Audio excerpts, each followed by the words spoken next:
오늘 우리가 볼 하나님의 말씀은 구약성경 에레미야 24장입니다.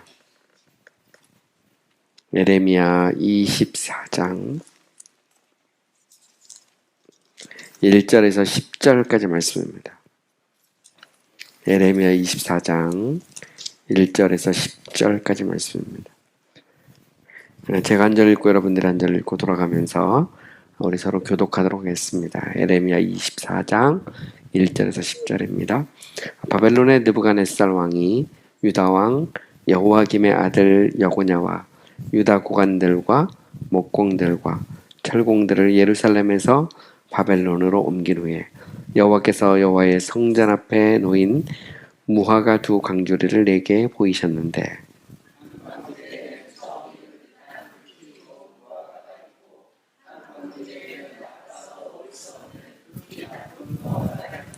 여호와께서 내게 이르시되 에레미야야 내가 무엇을 보느냐 하시매 내가 대답하되 무화과 이온데 그 좋은 무화과는 극히 좋고 그 나쁜 것은 아주 나빠서 먹을 수 없게 나쁘나이다. 이스라엘 하나님 여호와께서 이와 같이 말씀하시니라 내가 이곳에서 옮겨 갈대아 인의 땅에 이르게 한 유다 포로를 이 좋은 무화과 같이 잘 돌볼 것이라.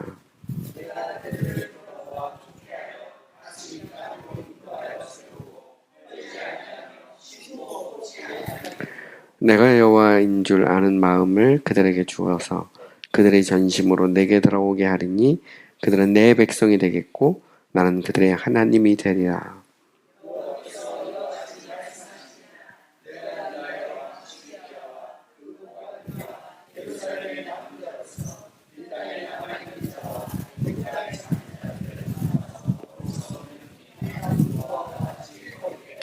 세상 모든 나라 가운데 흩어서 그들에게 환난을 당하게 할 것이며 또 그들에게 내가 쫓아보낼 모든 곳에서 부끄러움을 당하게 하며 말거리가 되게 하며 조롱과 저주를 받게 할 것이며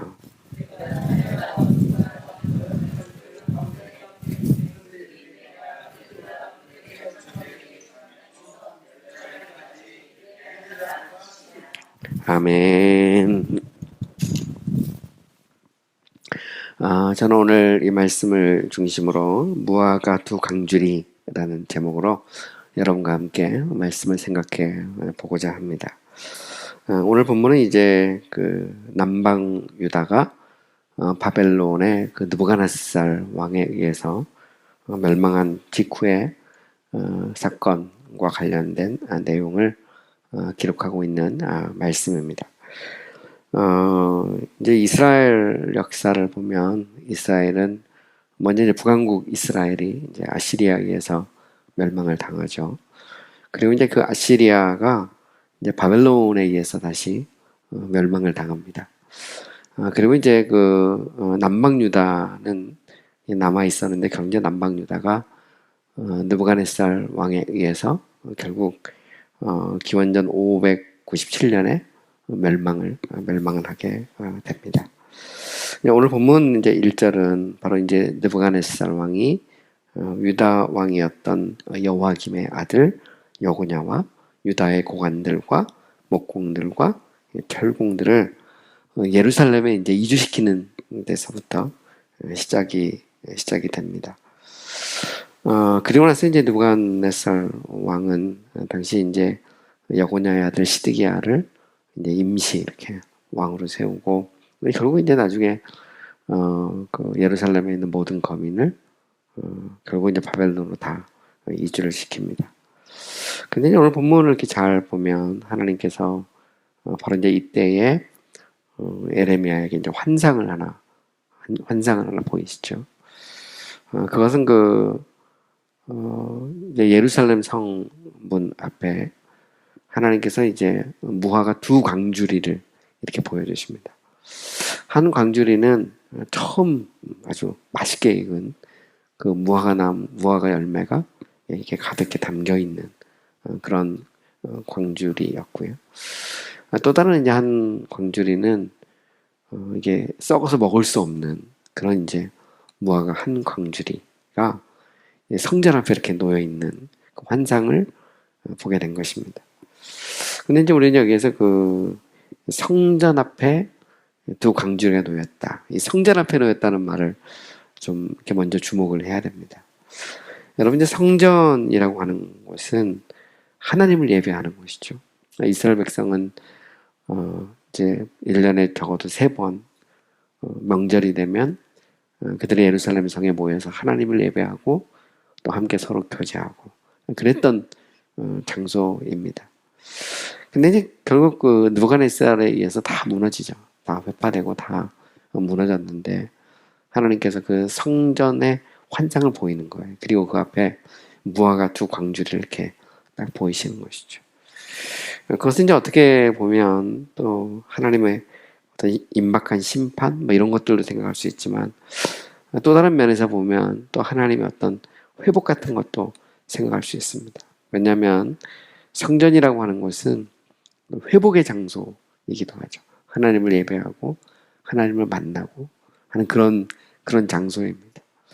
그런데 이제 하나님께서 그 예루살렘 성 앞에 두 개의 광주리를 보인 거죠. 하나는 먹음직한 그런 무화과가 들어있는 한 광주리, 또 다른 하나는 썩어서 먹지 못할 그런 광주리를 보이십니다.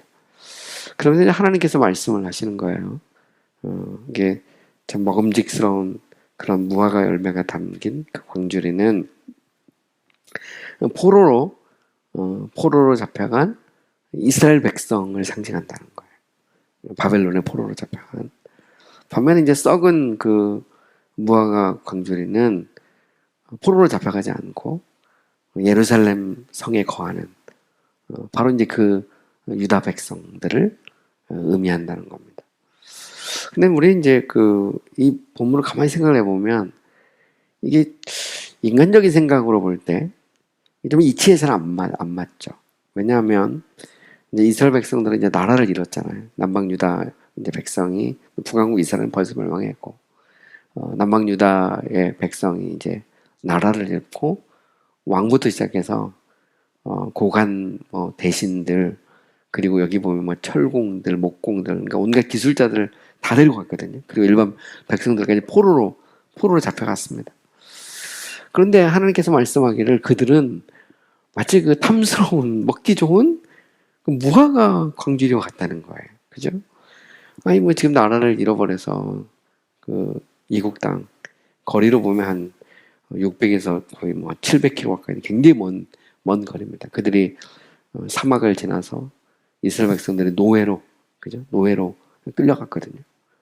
근데 이 노예로 끌려가면 그것은 뭐 절망이잖아요. 사람이 나라를 잃고 우리나라도 과거에 지금으로부터 우리가 거의 뭐 한 70년 전에 일제 36년 그죠? 36년 동안 우리가 참 고통을 겪었어요. 나라를 잃고 그걸 잊어버리자 뭐 이렇게 말하는 사람도 있는데 그건 말도 안 되는 얘기다. 따지고 보면 우리가 36년 동안 일본에 의해서 억압을 받고 나라를 잃고 그 많은 그런 고통을 겪었는데 그걸 다 잊어버리자 그러면 그 뭐 말도 안 되는 얘기죠. 다시 보면.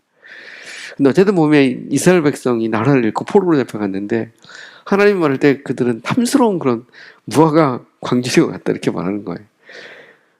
이게 무슨 말인가?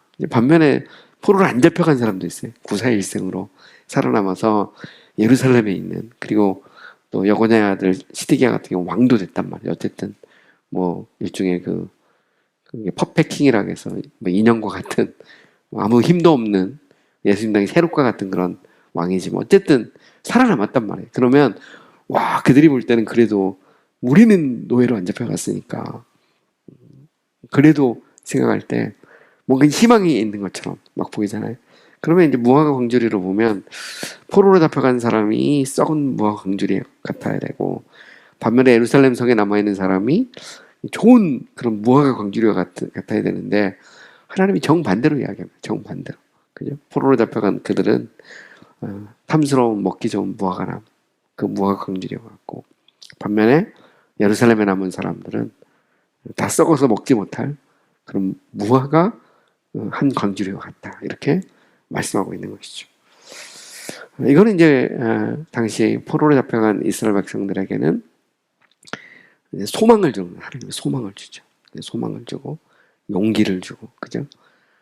아무리 그 절망적인 상황 속에서도 하나님이 그들을 버리지 않고 그들을 회복시키겠다는, 그래서 탐스러운 무화과처럼 하나님께서 그들을 돌보시겠다는 그런 의미를 그 속에 담고 있죠. 반면에 포로로 잡혀가지 않은 예루살렘에 남아있는 그 유다 백성, 그들은 하나님이 심판하겠다는 겁니다. 왜냐하면 어차피 그 바벨론에 의해서 남방 유다가 멸망한 건 하나님의 심판이거든요. 그들이 우상을 숭배하고 하나님을 멸시하고, 그리고 마치 그 가나안 족속들처럼 막 살았거든요. 거기에 대해서 하나님은 계속 선지자를 통해서 경고했어요. 예레미야 선지자 같은 경우도 눈물로 호소하면서 이 나라가 곧 멸망한다. 그때 당시 이제 유다 백성들은 멸망하지 않는다는 겁니다. 그래서 절대 멸망하지 않는다 뭐 그랬는데, 결국 바벨론의 느부갓네살에 의해서 나라가 다 멸망하죠. 그리고 왕부터 시작해서 이제 거의 다 잡혀갔는데 남은 사람은 우리는 괜찮다 그러는데 아직 아니라는 거죠. 하나님의 심판이 끝나지 않았다는 겁니다. 남아있는 자들에겐 더 큰 심판이 있을 것이다. 이렇게 하나님께서 이 환상을 통해서 예레미야에게 가르쳐 주십니다. 우리는 이 말씀에서 때때로 우리가 생각하는 것과 하나님이 생각하는 것이 다를 수 있다라는 것을 알 수 있죠. 그러니까 우리가 생각할 때는 포로로 잡혀간 그 이스라엘 백성, 유다 백성이 훨씬 더 절망적이고 아무런 소망이 없는 것 같지만, 하나님께서 그 속에서 은혜를 베풀어 주시고 그들을 새롭게 하시고 그들을 지키시고 돌보시겠다고 말씀하시죠. 잡혀가지 않은 사람은 그래도 우리는 살 소망이 있다 그랬는데, 하나님은 아니, 너희는 소망이 없거든. 그러면서 하나님이 심판을 막 선포하는, 그래서 너희는 썩은 무화과 그 열매와 같다, 이렇게 하나님 말씀하시는 것이죠. 이것은 결국 이제 때때로 하나님의 생각과 사람의 생각이 같지 않다는 겁니다. 같지 않다. 저도 이렇게 인생을 살아보면서 또 이렇게 목회도 하고 또 이렇게 하면서 제가 느낀 게 뭐냐면, 늘 이렇게 우리 생각대로 모든 게 다 되는 것 같진 않아요. 그죠? 그래서 생각대로 되면 얼마나 좋겠습니까? 근데 제일 무서운 게 뭐냐면, 나의 생각은 너의 생각과 달라. 이 말이 제일 무서운 말씀이죠, 보면. 이렇게 안 됐으면 좋겠는데, 하나님이 내 생각은 네 생각과 다르다 그러면, 이게 굉장히, 우리는 꼭 이렇게 돼야 됩니다. 그러는 하나님, 아니거든. 이렇게 말하면 굉장히 힘들죠, 보면. 근데 우리가 볼 때 절망입니다. 그런데 하나님, 아직 절망 아니거든. 내가 너와 함께하고, 내가 너를 지킬 거거든. 이렇게 말씀하는 것이죠. 우리가 볼 때 막 소망이 넘치는 것 같은데, 그것은 썩은 무화과 같거든. 그건 아무것도 아니야. 이렇게 하나님이 얼마든지 말씀할 수 있다는 거죠. 중요한 건 뭐냐면, 우리가 어떤 곳에 있든, 그죠? 예루살렘 성에 있든, 아니면 바벨론의 포로로 잡혀갔든, 우리가 어떤 상태에 있든, 그죠? 노예 상태에 있든, 아니면 지금 어떻게 보면 잠시지만 자유인의 상태로 있든, 그게 중요한 건 뭐냐면, 하나님 우리와 함께 하시느냐, 하나님 우리와 동행하시느냐, 그게 더 중요하다는 겁니다. 우리가 아무리 절망적인 상황에 있어도 하나님이 나와 함께 하시면 소망이 있는 줄 믿습니다. 하나님이 우리와 함께 하면 소망이 있어요. 내가 아무리 세상적으로 막 잘 나가는 것 같아도 하나님이 함께 하지 않으면 아무 소용이 없습니다. 그것이 우리 신앙인의 태도고 성경이 일관되게 가르쳐 주는 거거든요. 아무리 예루살렘에 머물러 있으면 뭐해? 하나님이 함께 하지 않으면 썩은 그런 무화과와 똑같다는 겁니다. 아무리 절망적이고 정말 이 손발에 탁골을 차고, 그리고 앞으로 어떻게 될지도 모르는 그런 노예로 끌려가고 있어도 하나님이 그들과 함께하면 그것은 처음 익은 아주 맛있는 그런 무화과와 똑같다, 이렇게 하나님께서는 말씀하고 있는 것이죠. 이것은 당시 보면 눈물의 선지자인 에레미야에게 소망을 주는 겁니다. 에레미야야, 너무 절망하지 마라. 왜? 비록 이스라엘 백성이 범죄함으로 그들이 바벨론의 포로로 끌려가지만 내가 그들과 함께하겠다. 내가 그들을 지키겠다. 이렇게 말씀하는 것이죠. 그 사실 우리는 오늘 본문 5절에서부터 7절까지 해서 명확하게 알 수 있어요. 5절에 7절. 한번 5절 한번 보세요. 5절. 5절 보시면 이렇게 되어 있습니다. 이스라엘의 하나님 여호와께서 이와 같이 말씀하시니라. 내가 이곳에서 옮겨 갈대아인의 땅에 이르게 한 유다 포로를 이 좋은 무화과 같이 잘 돌볼 것이다. 여기 보면 내가 갈대아의 포로로 보낸 유다 백성. 여기 보면 하나님이 보냈다는 거죠. 이스라엘이 멸망한 게 하나님께서 허락하셔서 그런 것입니다. 하나님이 결국 심판하신 거거든요. 그런데 하나님이 포로로 보낸 그들을 마치 좋은 무화과 열매처럼 하나님께서 그들을 뭐 한다고요? 잘 돌볼 것이다. 이렇게 말씀하는 거예요. 여기 보면 내가 이러면 내가 여기 보면 그죠? 이 내가라는 말이 5절에서부터 7절까지 7번 반복됩니다. 우리말 성경에서는 정확하지 않은데 영어 성경이나 이렇게 원어 성경으로 보면 내가 해서 I will 영어로 말하면 I will 이렇게 말하거든요. 여기 보면 내가라는 말이 7번 반복돼요. 7번. 그러니까 하나님이 내가 돌볼 것이다 이렇게 말하는 거죠. 그러니까 하나님이 돌보면 정말 돌보는 겁니다. 내가 너를 돌볼게. 영어로 보면 이 돌본다는 말이 take care of 이런 말이 있어요. take care. 돌본다 이런 말인데 하나님이 우리를 돌보시겠다는 거예요. 근데 여러분 하나님이 말씀하면 그것은 곧 사건이 됩니다. 그 사실을 믿습니까? 하나님이 보호하겠다. 내가 너와 함께 하겠다 그러면 함께 하는 거예요. 지금 내가 쇠고랑을 차고 지금 포로로 잡혀가고 있어도 하나님은 말하기를 좋은 무화과처럼 내가 그들을 돌볼 것이다. 이렇게 하나님이 약속을 주는 겁니다. 이거보다 더 위대한 게 어디 있어요?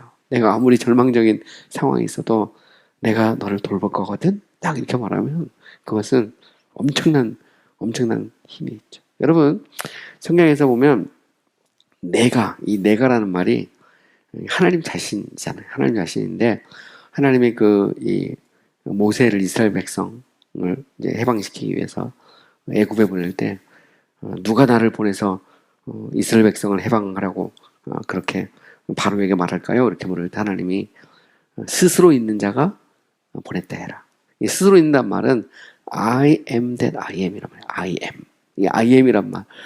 이 말은 무슨 얘기냐면 나는 존재 그 자체란 말입니다. 이 땅의 존재는 다 존재하기 위해서 또 다른 존재가 필요합니다. 제가 있으려면 부모님이 있어야 되고 부모님이 있으려면 또 그 위에 그죠? 할아버지 할머니가 있어야 돼. 이렇게 다 누군가는 다 뭔가를 필요로 해. 그런데 하나님은 그 존재하기 위해서 다른 존재가 필요 없어요. 곧 하나님 자신을 의미하는 거거든요. 이게 바로 이제 I am that I am에서 나는 스스로 존재한다. 자존자다. 나는 존재 그 자체다. 이런 말인데 나는 완전한 하나님이다. 이런 의미를 갖고 있어요. 그 자체가. 그 하나님이 말씀하는 거예요. 내가 돌볼 것이다. 그러니까 여기서 돌본다는 말은 힘없는 그죠? 아무런 능력이 없는 아니면 뭐 능력이 있어도 아주 제한적인 사람이 돌볼 것이다 이렇게 말하는 게 아닙니다. 여러분 여기에서 여고냐가 지금 그 왕인데 지금 노예를 끌려가잖아요.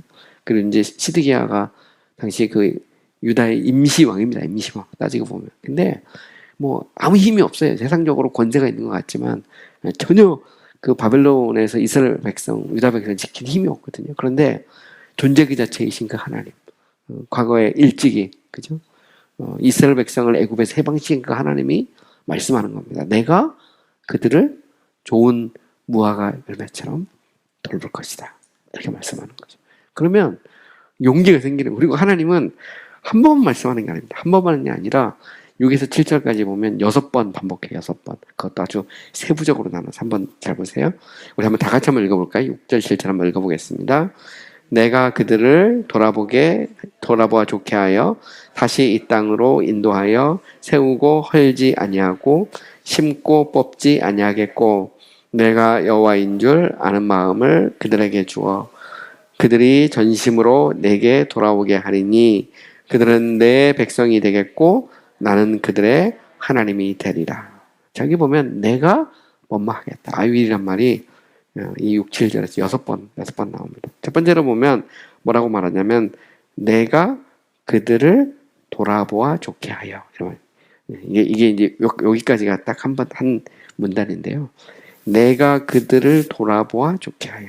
여기서 돌아본다는 말은 내가 그들 위에 내 눈을 두겠다 이런 말이에요. 내가 그들을 쳐다보겠다. 쳐다봐서 뭐 하도록 좋게 되도록 말입니다. 그러니까 내가 그들을 돌아보아 좋게 하여 이 말은 뭐냐면 내가 내 눈을 그들 위에 두어서 좋게 하겠다. 이런 말. 원래 영어로 I will set my eyes upon them for good 이런 말인데 내가 내 눈을 그들에게 고정시키겠다는 그런 의미입니다. 하나님께서는 비록 노예로 끌려가지만 그 유다 백성을 내가 쳐다보겠다. 이렇게 말씀하시죠. 여러분 이게 참 놀라운 말이죠. 하나님은 우리를 오늘도 이렇게 쳐다보고 자신의 시선을 어디에 두고 있냐면 우리들에게 주시죠. 여러분 비록 이제 유다 백성들이 바벨론에 끌려가면 거기에서 노예로 살 거거든요. 적어도 70년 이상. 그리고 뭐 더 오래 가면 거의 한 150년 가까이 그 노예 생활하면서 살거든요. 살 때 보면 하나님 말씀하는 거예요. 내가 나의 시선을 그들에게 고정시켜서 그들이 유익하게 좋게 하겠다. 이렇게 말씀하고 있는 것이죠. 여러분 이제 시편 34편 15절에 보면 이런 말씀이 있어요. 여호와의 눈은 의인을 향하시고 그의 귀는 그들의 부르짖음에 기울이시는도다. 하나님은 자신의 눈이 어디에 가 있냐면 의인에게 자기 백성에게 눈이 가 있다는 말이에요. 이 말은 결국 비록 포로로 끌려가지만 내가 내 시선을 그들에게 두겠다. 그래서 그들을 좋게 하겠다. 유익하게 하겠다. 이렇게 말씀하고 있는 것이죠. 오늘 우리도 마찬가지입니다. 우리가 생각할 때 아유 왜 이렇게 내가 힘들고 어렵나 할 때도 하나님은 우리가 그 하나님을 의지하고 바라보고 있으면 자신의 시선을 우리에게 띄고 있지 않다는 거죠. 하나님이 우리를 바라보시고 우리를 지켜주시는 줄 믿습니다. 또 하나 가서 오늘 본문을 잘 보시면 이렇게 말하죠. 내가 그들을 돌아보아 좋게 하여 다시 이 땅으로 인도하여. 이 말은 무슨 얘기냐면 내가 그들을 이 땅으로 돌아오게 할 거다 이런 말입니다. 영어로 I will bring them back to this land 이런 말인데 내가 이 땅으로 그들을 돌아오게 할 거다. 이게 굉장히 놀라운 말이죠. 그들이 비록 포로로 끌려가지만 때가 되면 내가 반드시 그들이 고국으로 돌아오게 할 것이다. 그래서 결국 이제 70년 동안 바벨론 포로 생활을 하거든요. 그리고 다는 아니지만 일부가 돌아오죠. 일부가 돌아와서 그들이 그 무너졌던 이제 성벽을 세우고 나중에 한 70년쯤 지나서는 예루살렘 성을 다시 세우죠. 하나님이 약속을 하는 겁니다. 내가 내 시선을 너에게 두겠다. 내가 너희를 다시 회복시킬 것이다. 그러니까 너무 절망하지 말라는 거죠. 지금 나라를 잃고 과연 이 땅의 고국 땅, 그죠? 하나님이 주신 그 젖과 꿀이 흐르는 땅, 그 땅으로 돌아갈 수 있을까? 이 절망 가운데 있을 때 내가 다시 돌아가게 하겠다. 이렇게 하나님은 말씀하고 있는 것이죠.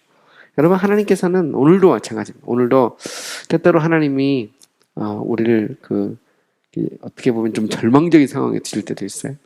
그때 이제 우리가 그런 생각을 하죠. 과연 내가 회복될 수 있을까? 그런데 여러분 하나님은 얼마든지 그렇게 하실 수 있어요.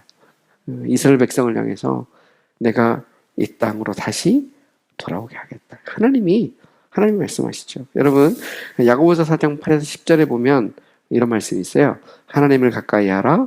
그리하면 너희를 가까이 하시리라. 주 앞에서 낮추라. 그리하면 주께서 너희를 높이시리라. 우리가 할 일은 뭐냐면 하나님을 가까이 하고 그리고 하나님 앞에서 우리 자신을 낮추면 하나님께서 우리를 얼마든지 회복시켜 주신다는 것이죠. 이게 이제 신앙인들이죠. 우리 예수 믿지 않으면 신앙이 없으면 뭐 그런 거 없어요. 뭐 하나님 있는지 없는지 뭐 믿지도 않는 사람에게 무슨 이게 소용이 있겠어요. 그런데 우리는 하나님이 이 땅을 다스리고 통치하고 내 인생을 다스리고 주관하시는 줄 믿습니다. 그래서 힘들 때, 어려울 때, 야, 내가 다시 일어날 수 있을까 할 때 하나님은 말하는 거예요. 내가 다시 돌아오게 하겠다. 이렇게 하나님은 말씀하시죠. 세 번째로 보면 하나님께서 뭐라고 말씀하시냐면 세우고 헐지 아니하겠다 이런 말을 합니다. 여기 보세요. 내가 그들을 돌아보아 좋게 하며 다시 이 땅으로 인도하여 세우고 헐지 아니하며 이게 이제 우리말에 이렇게 막 붙여서 나와 있는데 영어로 말하면 I will build them up and not tear them down 이런 말인데 내가 그들을 세우고 무너뜨리지 않겠다 이런 말입니다. 이게 이제 여기 보면 세우고 헐지 아니하며 여기에 I will이 들어있어요. 내가 이렇게 내가 하나님이 말씀하기를 내가 세우고 내가 그들을 무너뜨리지 않겠다는 겁니다. 여러분 이스라엘 백성이 범죄했을 때 하나님께서 예루살렘 성벽을 무너뜨리고 예루살렘 성전을 무너뜨리게 했어요. 그런데 하나님께서 내가 그들을 다시 세우겠다는 겁니다. 그래서 하나님이 이 성벽을 세우고, 비록 세월은 오래 걸리지만 그리고 예루살렘 성도 다시 세우고, 그리고 하나님께서 헐지 않겠다 이렇게 말씀하시죠. 여러분, 사실 그렇습니다. 하나님이 세우시면 그러면 그것을 막을 사람이 없죠. 하나님이 붙잡고 있으면 결코 무너지지 않습니다. 우리 예수 믿는 사람들도 마찬가지죠. 하나님이 세우면 일어서는 거고요. 하나님이 헐지 않으면 그럼 버티고 견디는 것입니다. 우리가 아무리 힘들어도 하나님이 우리를 세우시면 다시 설 수 있는 거거든요. 그래서 우리가 용기를 얻을 수 있는 것이죠. 하나님이 붙잡으면 그러면 무너질 것 같아도 결코 무너지지 않는다. 그걸 이제 우리는 이 말씀을 통해서 배울 수 있죠. 네 번째는 또 뭐가 있냐면 이런 표현이 있어요. 잘 보세요. 심고 뽑지 아니하겠고, 이런 말이에요. 심고 뽑지 않겠다. 영어를 보면 I will plant them and not uproot them 이런 말인데, 내가 그들을 심고 내가 그들을 뿌리채 뽑지 않겠다 이런 말입니다. 이거는 이제 농부가 이제 무화과 나무를 심고 그리고 무화과 나무를 뽑지 않는 거, 이런 걸 의미하는 거거든요. 그러니까 하나님께서 포로로 잡혀간 유다 백성들이 당시 이제 바벨론에서 뿌리를 내리도록 하나님께서 은혜를 주시고 그리고 그들을 뽑지 않겠다는 그런 의미죠. 그러니까 하나님이 심으시면, 그죠? 그리고 하나님께서 이게 뽑지 않으면 그러면 결국 때가 되면 열매를 맺을 수 있는 것이죠. 여러분, 시편 1편 3편 뭐 너무 유명한 말씀이죠. 그는 시냇가에 심은 나무가 철을 따라 열매를 맺으며 그 잎사귀가 마르지 아니함 같으니 그가 하는 모든 일이 다 형통하리로다. 여러분, 우리는 시냇가에 심은 나무와 같죠. 그래서 우리가 그 사실을 우리가 이제 기억하고 살아야 됩니다. 여러분, 포로로 잡혀가는 이스라엘 백성을 향해서도 말하기를 내가 그들을 심고 내가 뿌리채 뽑지 않겠다. 이렇게 하나님은 말씀하고 있는 것이죠. 그래서 여러분, 오늘 우리도 마찬가지입니다. 때때로 보면 참 이게 과연 다시 일어설 수 있을까? 과연 우리가 좀 뭔가 좀 영향력 있는 뭐 그런 삶을 살 수 있을까? 이런 생각을 할 때 하나님이 말씀하는 거죠. 내가 심고 헐지 않는다. 하나님은 내가 심고 뽑지 않는다. 하나님이 심으면 그 열매를 맺을 수밖에 없는 것이죠. 그죠? 그래서 마치 시냇가에 심은 나무가 시절을 따라서 이 잎사귀가 마르지 않은 거고 형통하는 것처럼 오늘 우리도 얼마든지 하나님이 함께 하시면 형통할 수 있다라는 사실을 알 수 있죠. 다섯 번째로 보면 또 이런 말씀이 있어요. 다섯 번째로 보시면 7절 보면 내가 여호와인 줄 아는 마음을 그들에게 주어 그들이 전심으로 내게 돌아오게 하리니, 이런 말이 나오죠. 자, 여기 보면 하나님께서 내가 여호와인 줄 아는 마음을 그들에게 주어 그들이 전심으로 내게 돌아오게 하리라. 여기 보면 하나님께서 이렇게 마음을 주겠다 그러죠. 마음. 근데 어떤 마음이냐면 여호와가 하나님이라는 그걸 알게 하는 마음을 주겠다는 거예요. 그리고 그들로 하여금 전심으로 이렇게 돌아오게 하겠다 이 말입니다. 그러니까 이스라엘 백성은 유다의 땅에 있을 때, 그들이 가나안 땅에 있을 때 하나님을 버리거든요. 그런데 그들이 그 바벨론의 포로로 끌려갔을 때 바로 그곳에서 하나님께 돌아오고 그리고 전심으로 하나님을 찾거든요. 하나님이 그렇게 하시겠다는 겁니다. 그러니까 사실 보면 때로 우리가 그 어떤 역경이나 고난이, 그죠? 우리에게 그 유익이 될 수 있는 것은 그걸 통해서 하나님이 하나님을 찾게 하는 거거든요. 우리의 교만한 마음을 부드러운 마음으로, 그죠? 우리의 강박한 마음을 하나님께서 마치 그 어린아이의 살 같은 그런 부드러운 마음으로 하나님이 바꿔주신다. 이게 이제 은혜인 것 같아요. 그래서 보면 아무런 소망이 없는 것처럼 느낄 때, 그때가 하나님의 회복을 경험할 때고, 그때가 우리의 마음이 부드러운 마음을 갖게 될 때고, 그때가 전심으로 하나님 앞에 돌아올 때죠. 사람이 평안하면 하나님 안 찾죠. 잘 보면 사람이 보면 이게 좀 멀리하는 그런 경향이 생길 수 있어요. 그런데 힘들고 어려우면 하나님 살려주십시오. 이런 게 나오잖아요. 근데 당시 이제 포로로 잡혀가는 유다 백성들을 향해서 하나님은 말씀하는 거예요. 너희로 하여금, 그들로 하여금 내가 그들의 하나님인 것을 알게 하겠다. 그들로 하여금 전심으로 나를 찾게 하겠다. 여러분, 이 자체가 이게 이제 그 하나님의 은혜예요, 은혜. 그래서 우리가 이걸 보통 이제 은혜 언약 이렇게 표현하거든요. 하나님이 이 율법을 우리 신비에 새겨서 우리로 하여금 하나님 앞에 엎드려지고 하나님 앞에 돌아오게 하는 것. 이 자체가 하나님의 은혜거든요. 이거는 이제 결국 이 오순절날 성령이 임하고 이제 성령의 역사를 통해서 하나님께서 이제 이 일을 대대적으로 하시죠. 그래서 오늘 우리도 성령의 역사를 통해서 우리의 마음이 가난해지고 우리가 하나님을 전심으로 찾게 되는 것입니다. 이런 면에서 내가 그렇게 하겠다는 이 말씀은 우리에게 큰 용기와 힘이 됩니다. 여섯 번째로 보면 이런 말씀을 하죠. 그들은 내 백성이 되겠고 나는 그들의 하나님이 되리라. 이게 이제 마지막 여섯 번째 이제 이 약속이죠. 6에서 7절에 나온 여섯 개 중에 마지막인데 내가 그들의 하나님이 되겠다 이런 말입니다. 그들은 나의 백성이 되고 이거는 하나님께서 일찍 이스라엘 백성과 맺은 그 언약이죠.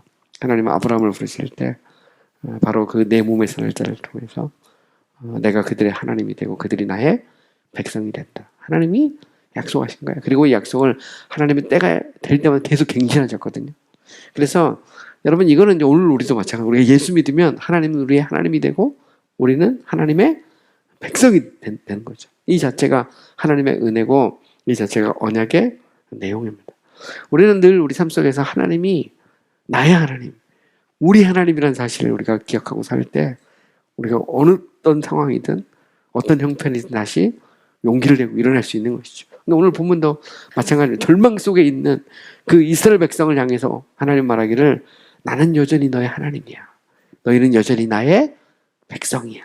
내가 너를 회복시킬 거야. 내가 다시 돌아오게 할 거야. 내가 너희를 심고 뽑지 않을 거야. 내가 너희를 세우고 헐지 않을 거야. 내가 너희와 함께 할 거야. 이렇게 하나님이 약속을 주고 있는 거예요. 약속. 그렇기 때문에 너희는 썩은 무화과가 아니라 너희는 정말 먹기 좋은 그런 맛있는 그런 무화과 같다. 반면에 이제 이 8절 이하에 보면 결국 예루살렘에 남아있는 그들은 썩은 무화과와 같죠. 그래서 결국 조롱당하고 멸시당하고 칼과 기근과 전염병을 보내서 결국 그들을 심판하겠다. 이렇게 하나님은 말씀하는 것이죠. 그래서 당시 보면 딱 그 당시 상황만 보면 포로로 잡혀가는 사람과 당시 예루살렘에 남은 사람은 이게 이제 너무나 극명하잖아요. 예루살렘에 남은 사람은 막 좋아가지고 막 할렐루야 만세를 부르고 있고 반면에 포로로 잡혀가는 사람은 이제 완전 절망과 좌절 속에서 그들이 노예로 잡혀가고 있는데 하나님은 정반대의 답을 주시죠. 할렐루야 만세 부르는 사람에게는 내가 너희에게 칼과 기근과 전염병을 보내겠다. 결국 심판하겠다는 말입니다. 왜? 그들은 하나님의 뜻을 어기고 하나님의 심판을 받아들이지 않은 거거든요. 그런데 반면에 유다 백성, 포로로 잡혀가는 그들을 향해서 하나님은 말씀하는 것이죠. 내가 너희를 돌볼 거야. 이렇게 말씀하는 겁니다. 그래서 오늘 이 말씀을 통해서 우리가 다시 한번 우리를 생각해 봤으면 좋겠어요. 때로 힘들 때, 어려울 때, 소망이 보이지 않을 때, 그때가 하나님의 우리에게 은혜를 베푸실 때고 하나님 오늘 우리에게 똑같이 말씀하는 거죠. 내가 너를 돌볼 거야. 이 말씀을 다시 한번 붙잡고 믿음으로 사는 우리 성도님들 되셨으면 좋겠습니다. 오늘 말씀을 기억하면서 우리 한번 기도했으면 좋겠어요. 하나님, 오늘도 이 말씀을 통해서 우리의 생각과 하나님의 생각이 때때로 다르고 우리가 절망 속에서도 소망을 바라보고 내가 너희를 돌볼 거야. 내가 너의 하나님이야. 너희는 나의 백성이야. 내가 너희를 세울 거야 라는 이 말씀대로 하나님 나를 세워주시옵소서. 붙잡아 주시옵소서. 하나님은 나의 하나님이시고 나는 당신의 백성입니다. 이 시간 우리 다 같이 한 목소리로 우리 기도하겠습니다. 사랑과 은혜가 많으신 아버지 하나님,